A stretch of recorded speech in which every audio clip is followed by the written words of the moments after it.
Hello guys, welcome to my new blog. আজকে চলে এসেছি তোমাদের সামনে একটা নতুন ব্লগ নিয়ে।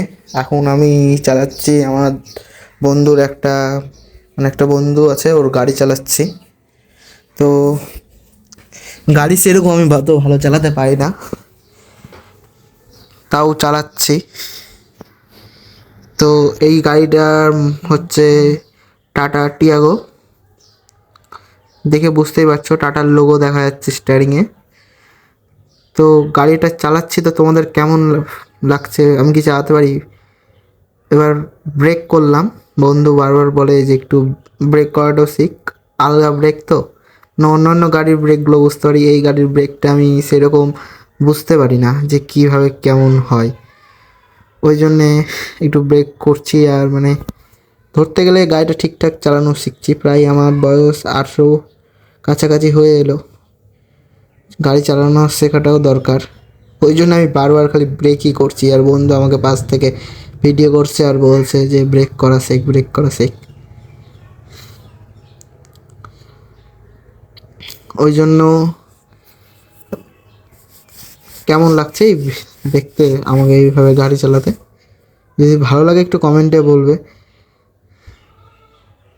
এই গাড়িটা এতটা স্মুথ, তার সঙ্গে পাওয়ার স্টিয়ারিং, কি বলবো, একবারে সেই ফিল দিচ্ছে, লাক্সারি ফিল দিচ্ছে। এত সুন্দর লাগছে গাড়িটা চালাতে। তার মধ্যে মিউজিক সিস্টেমও খুব ভালো। এক্ষেত্রে ব্যবহার করা হয়েছে JBL এর বক্স। যে স্পিকারের সাউন্ড এতটা সুন্দর যে তোমাদেরকে বলে বোঝাতে পারবো না। কিন্তু বাট আমি সেই নয়েজটা রিমুভ করেছি, কারণ ইউটিউব আমাকে কপিরাইট দিয়ে দিবে এই গানের আওয়াজ শুনলে। ওই জন্যে পুরো আমি এটাকে আলাদাভাবে এডিট করেছি। কেমন লাগছে তোমাদেরকে দেখে? এটি হচ্ছে 5 সিটার কার। গাড়িটা পুরো ব্ল্যাক। আর এটা আমি এখন আছি আমাদের মাঠে, সেই মাঠে গাড়িটা চালানোটা শিখছি। বুঝতেই পারছো, নতুন গাড়ি, রাস্তাতে চালাই না আমি সহজে, তাও আবার নিজের গাড়ি না যেহেতু। ওই জন্য আমি মাঠেই ওই আসলো নিয়ে দিয়ে আমাকে দিল, বললো কি চালা ভাই। তো চালালাম, তারপরে ভালোই লাগছিল আমারও চালাতে।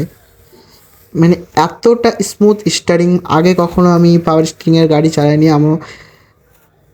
এমনকি চালিয়েছি নর্মাল স্টিয়ারিংয়ের গাড়িগুলো।